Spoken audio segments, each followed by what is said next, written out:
这座山呢，在清朝的时候，古图上就已经记录它的存在。那原来有3座山，那随着市区的发展，那现在最明显的就只有这座山了啊。在日本时代，也是我们成功国小小朋友远足的一个地方，所以我们也有历史的影像。那这座山承载了非常多的一个历史的一个记忆，那也在我们水交社里面啊是一个亮点。那我们也欢迎我们的市民呢，能够到桂子山这边来哈，登高揽胜。那一方面也可以回顾过去我们整个府城的一个历史的意象。那大家也可以往西看一下，尝试的我们看向海边啊，因为在日本时代它有一个地名叫做细涧之丘，也就是说在这个丘的上面我们可以看到潮汐。我们找到最早的旧照片就是1938年，然后明治公学校的小朋友。他就是从市区远足到这个地方。那我们看到这个凉亭呢，都是通透的，只有柱子，每个角落呢都是3根柱子，非常特别的一个通透的一个凉亭。屋顶这上的平板有一个三角点，那个地板也有一个三角点，是当时候日本人就是在这边当作是一个测量的一个点，然后连勤的测量点也是设在这个地方。当初在那个桂子山还没有整治之前。整个山几乎都是流浪狗盘踞在这个桂子山上面挖了非常多的狗洞。经过这几年以后，桂子山的整治已经好了以后，我本身在我们关怀祭典也带我们大城里的长辈，将近40个人来桂子山参观。我们由后面的无障碍到桂子山的上面，到上面以后，由桂子山的上面。环顾四周围，每一个长辈觉得非常满意，也觉得非常好。掌握市政3分钟，台南进步向前冲。我们知道，水交社过去在台南，不管是在国防以及这个我们地方都是有个非常特殊的一个位置。很多历史上保家卫国的可歌可泣的故事都在这里面发生。另外，除了水交社文化园区之外，我们也把这个地方那个桂子山整理成一个非常具有历史特色的景点。那也希望说各位好朋友在春节的时候或在平常就可以来这边，不管来水交社眷村的店来消磨一整天或一个下午，或者是来桂子山爬这个台南府城第1高峰，这个是网友的戏称，但事实上这个地方也是一个非常好的一个休闲的地方，有历史文化的意义，有休闲产业的意义，欢迎大家来桂子山。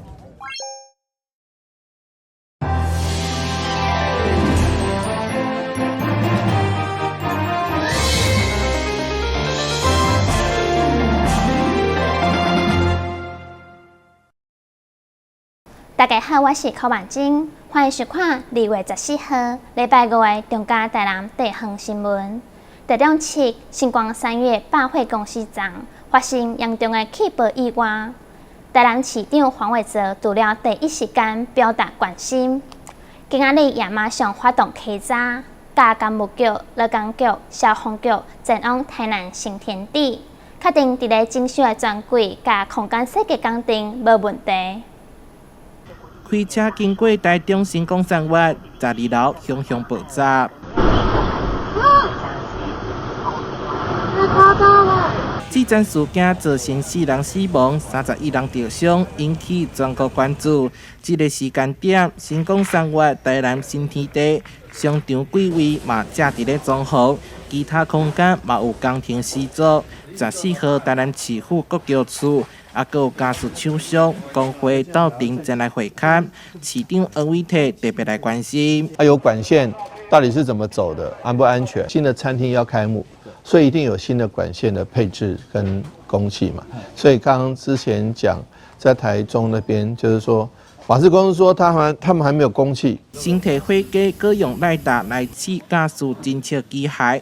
驾驶就是医师引发爆炸的原因，工作人员详细检查，无放过任何一个所在，对6楼以及地下美食区的公安进行检查。瓦斯浓度高到一定程度的时候，它这个侦测器就会侦测出来，就会警告你，然后30秒钟之后自动遮断，瓦斯就是供应啊，就不会瓦斯就不会持续供应啊。那这个功能必须要正常，而且是每一个摊位、每一个饮食摊位，它都要有自动的这个瓦斯遮断的设备。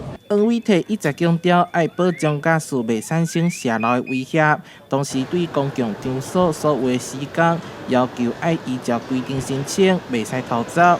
消防局、干务局嘛将针对公共安全、消防安全进行抽查，维持安全系统，避免憾事发生。台南新闻社会采访报道。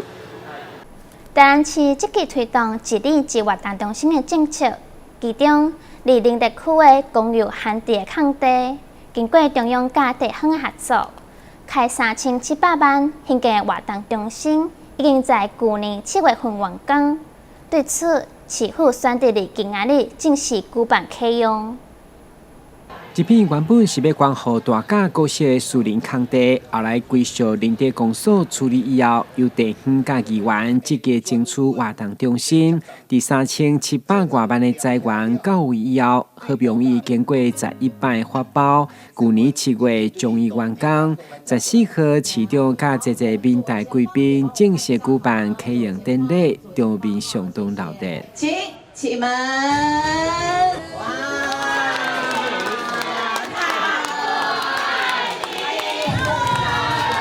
啊！你一平12万，人个10万落去，其实你想要遐贵，即摆讲20万，紧去。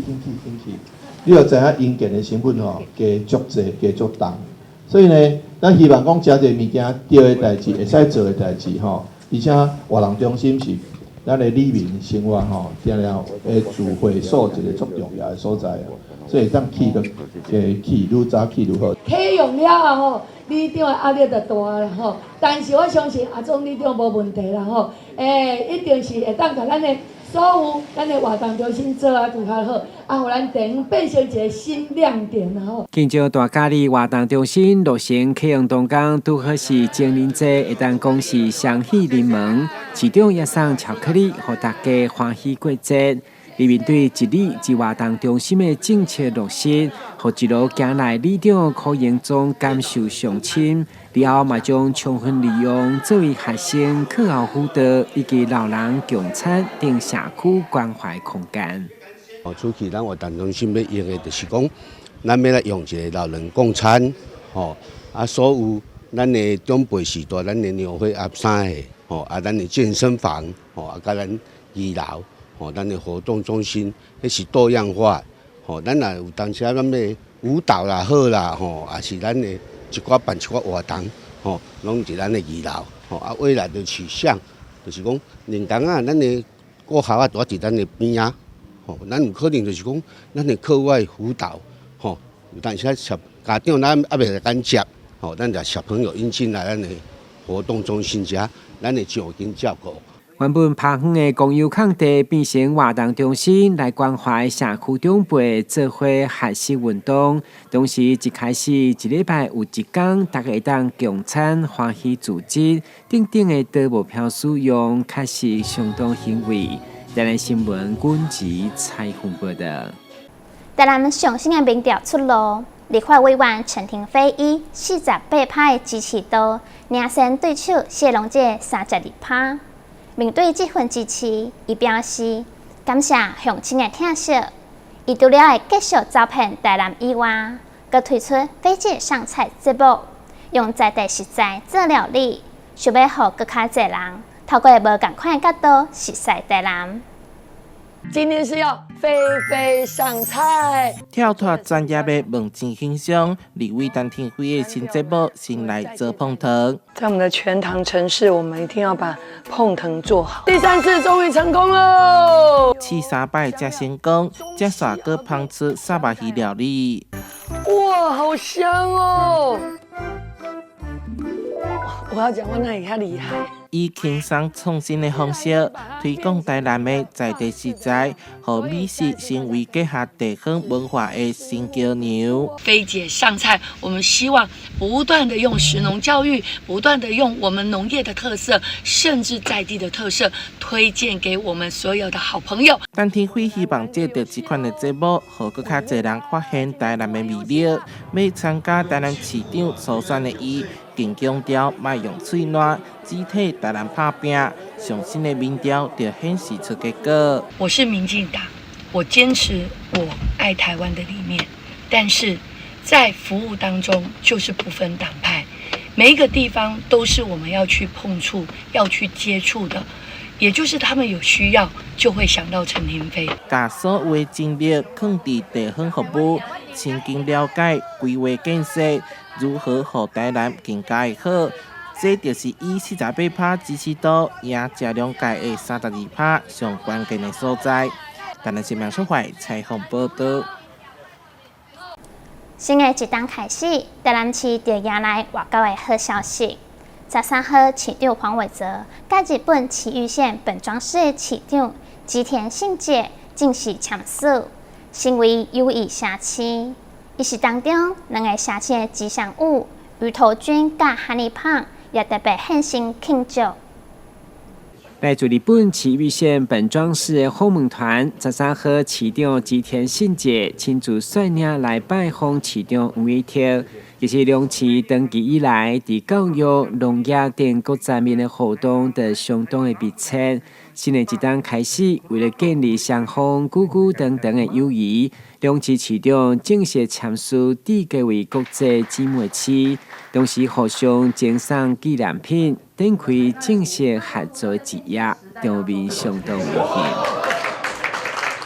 期待在这几天的这个各位停留在台南的过程中，能有很多各地参访的机会。同时，因为我们为了除了这一代的友好，也希望期待下一代能够有更多友好的机会。我们也特别会邀请许多本庄市的这个年轻的学生有机会来台南，我们台南也希望我们的学生有机会能够前往本庄市访问。典礼当中，日本本庄市已经连续5摆来参加08回游行的吉祥物哈尼碰，马甲咱台南观光旅游的吉祥物鱼头菌，做伙出席庆祝，共同为签署仪式加添欢乐的气氛。台南新闻郭文吉采访报道。旅游景点、私房秘境拢底家，特色美食乐力哉，生活时事抢先报，中嘉新闻周报，深耕在地，放眼全国，掌握最新地方资讯。每周6下午1点，就在高雄都会台。为提升幼儿园点心的营养，台南市教育局特别设计餐点食谱，拢总有176项。14号上午，伫中学国小正式发表。对了，镜头，咱做伙来了解。为提升幼儿餐点品质与营养，台南市从113学年度将公立幼儿园午餐与点心费用调升到每月990元。这次邀请公立幼儿园老师、营养师与专家共同规划设计，发表一本台南市幼儿园餐点建议食谱，希望提供幼儿园老师或家长参考。台南市教育局对于这个幼儿的饮食教育非常重视，是一步一脚印来这个完成。在112年的时候，我们是做了这个工作业务的汇编；113年的时候，我们完成了大补帖。那今天更好，我们是把这个幼儿的这个食谱的部分完成了。透过我们局长总策划，以及我们崇学国小，以及我们的学校有28个园所来共同合作。那我在这边要感谢我们有11位这一个营养师、2位老师，他们这样通力合作之下，我们的这个食谱一共有176道菜。那其实这个是涵盖了我们一般的这个煮菜的方式以外，也有这个智慧的这个烤箱。那我们希望说，透过这个食谱的这个今天有7个这个菜的介绍，那未来可以把更多好的健康的这个食谱的这个餐点，能够提供各校来参考。食谱发表结合崇学国小食育教室里面科技厨房料理台，甚至还有智能蒸烤箱。现场也有6所幼儿园现场实做7道美食，不管是主食有柠檬香草包鲑鱼、香松饭团，甚至点心南瓜红豆芝麻煎饼等，提供原型食材的天然营养与健康。先把鱼嘛，先用盐先腌一下，然后用一些柠檬汁下去腌制，腌制完之后呢，我们就番茄切片摆在最下层，然后再把鲑鱼放上去之后，再弄一点那个意大利香料，然后再把柠檬片，我用去皮的柠檬片，因为怕它会有皮的会带苦味，所有柠檬片切片，然后摆在鱼上面，然后包起来下去烤。南瓜本身的甜味，或者糯米粉，然后调出适当的比例，然后可以配上自己喜欢的健康的一些内馅，像红豆、绿豆或者是芋泥，然后以适当的比例就可以蒸烤出好吃的南瓜红豆芝麻煎饼哦。那我们的创作理念就是以原型食物本身的健康以及自带甜味，创造出小朋友喜欢的小点心，好看有趣，然后又非常的吸引人。崇学国小在教育局与家长会支持设立食育教室，平时除提供老师研发与协助幼儿园点心制作，同时开放学生体验。而教育局除将这本食谱配发全市公立幼儿园作为重要工具书，另外电子书也同步在台南市学校午餐教育专网公告，欢迎各界共同利用。记者林银庚台南报道。中央区有一间烧腊店，因的招牌五宝饭，一届会使食到5种主菜，佮加上特别做港式油葱，非常受到上班族的欢迎，吸引真侪公司来团购。44号，44。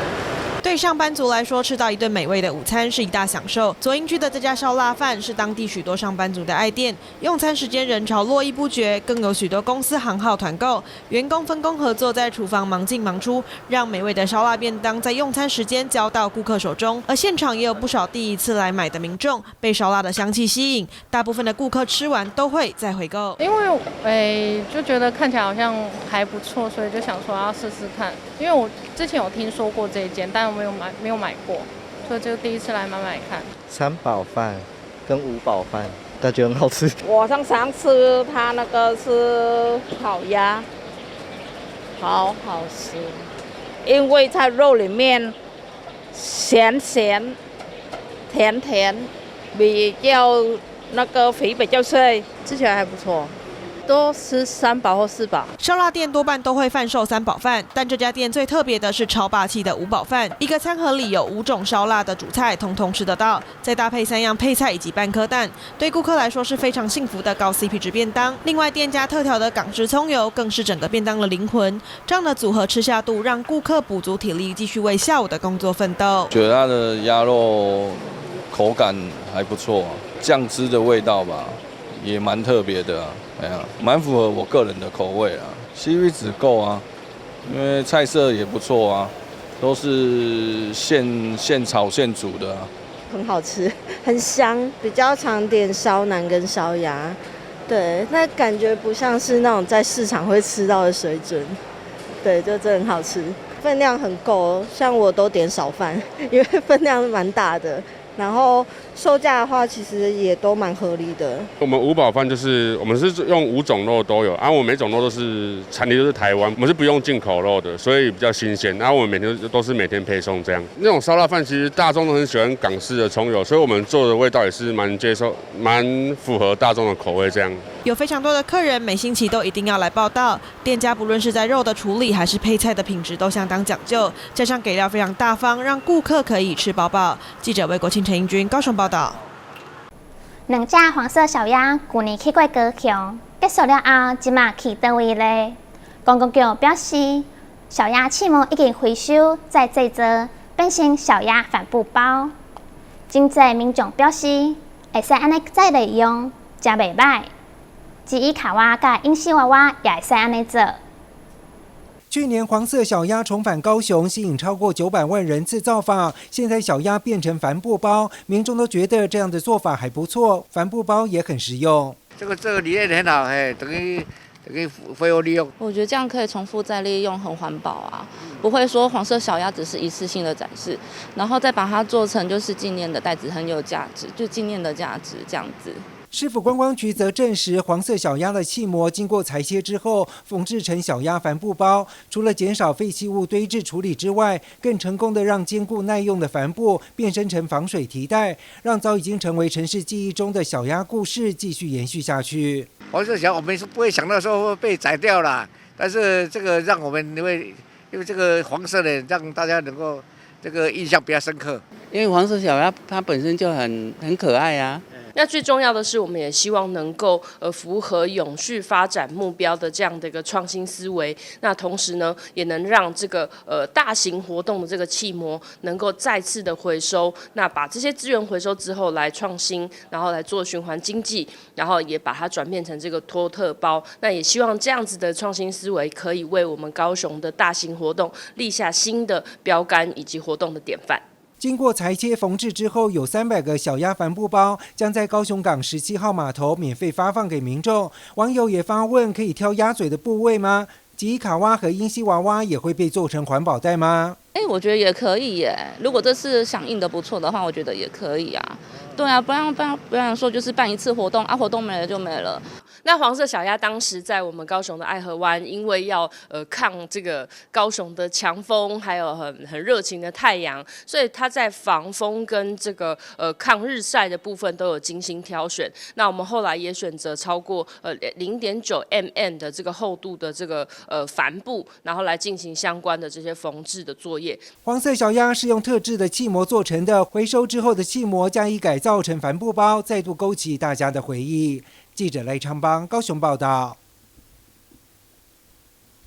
桃园新民市场有一间深夜咖啡厅，店头家原本是一名被捕的舞者，介意到咖啡了后，四界找师傅学手艺，在国内得到多项的手冲咖啡大奖，也为台北转去家乡桃园，希望让更较多人也会使享受到咖啡的美好。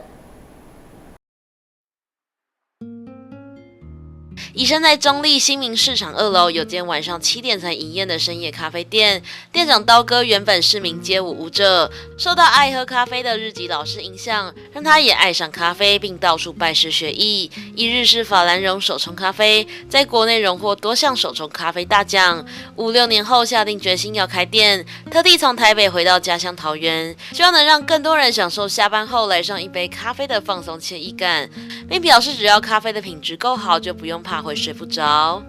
那这边的话，最主要还是以日式手冲为主啦，就是做日本的不同的流派的手冲方式，然后主要是以法兰绒为主。那当然也有一些创意咖啡，就是特调咖啡。我自己觉得啦，就是做一间深夜咖啡，它主要就是让下班的人，然后有一个可以放松的地方，或者是想要一个人独处的时候，就是可以来到这个空间。它没有什么灯光，然后它可以让你很自在，然后你也不需要就是为了聊天而聊天。其实好的精品咖啡，它就是帮助你放松。它不会让你睡不着，或者是产生心悸啊，或者各方面的不舒服。这样，咖啡因含量只要不要过多的话，基本上对身体都是好的。即便店内狭小，店长也特别为他过往的老战友留了个位置。原来当初他先以行动咖啡起家，从脚踏车换到胖卡和机车，并疯狂去市集摆摊，和其他的咖啡厅交流客座，让他累积了丰富的实战经验。他认为这是非常好的学习与训练，并让他学会了安静的力量，提升冲煮咖啡的技术。我那时候就是在2年内，然后可能就是做了上千场的，就是去跑了上千场的市集。然后还有客座，参加就是各种不同类型的店的客座，然后有那种建案的啊，有那种很奇怪的啊，就是你想都想不到的地方，或者是去偏远山区啊、山上，然后或者是去海边，之类的。主要就是做行动咖啡，就是它最直接就是人与人的连结，然后它可以很直观的面对。就是客群，然后我自己觉得，就是你在做行动咖啡的这个过程当中，你可以有很多的学习，比如说学习经营一个自己的品牌，或者是经营你要贩售的商品，然后再来就是训练你自己的技术这样子。我自己觉得在冲煮的过程当中，就是你要学习着安静，你要有一点就是现在人家讲的边界感，就是你要读懂空气语言，这样我觉得这件事很重要。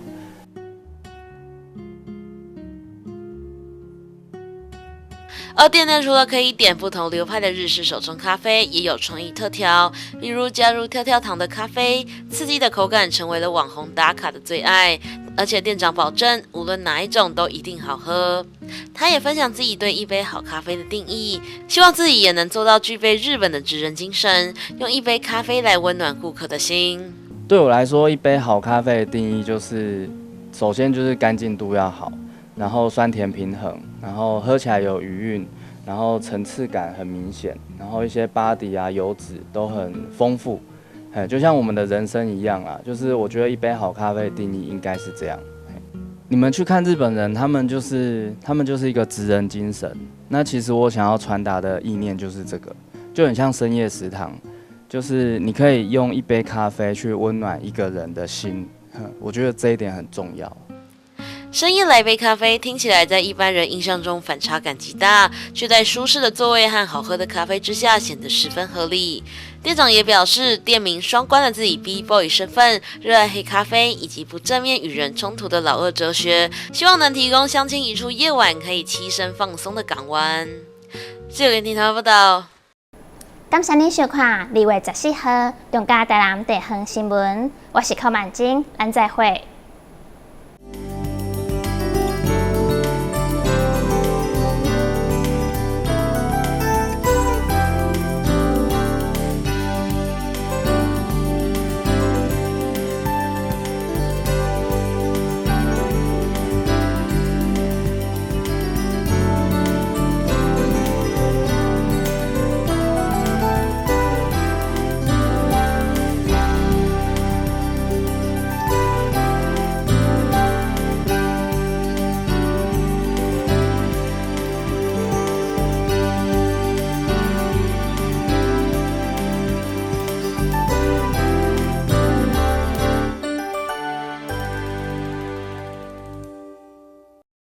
阿妈你好，我是来给你送消防平安的，这是阮厝内24点钟的保镖。伫第一个时间，伊会当甲咱，若像甲咱叫醒共款，互咱知影讲哦，隔壁有状况发生。助警器有分侦烟室与定温室，分别装置于居家的不同环境。助警器是居家防火的预警防线，安装完成按键测试，它将成为居家的守护者。安装助警器，5增5保庇哦。1号选手出场，信心十足。挑战失败，骑车上驾训，安全不靠运。2号选手考场练习，看起来有些紧张。是过关了吗？挑战失败。骑车上驾训，安全不靠运。待考区2人组第3次报考。这次如果真没有考过，我就不要考了。我有办法。骑车上驾训，安全不靠运。现在报名还有补助哦。刚逃，只来1天也可以保职灾保险吗？可以。啊，我们不是公司，这样也可以加保哦。可以。加保职灾保险会不会很难啊？一点都不难，可以通过统一超商 iPhone 机台申报，或透过电脑、手机上劳保局官网申报。代为申报特别加保的职业工会也能办理。缴费完成，保障生效。实际从事劳动人员也适用于特别加保哦。特别加保真便利，临时上工好安心。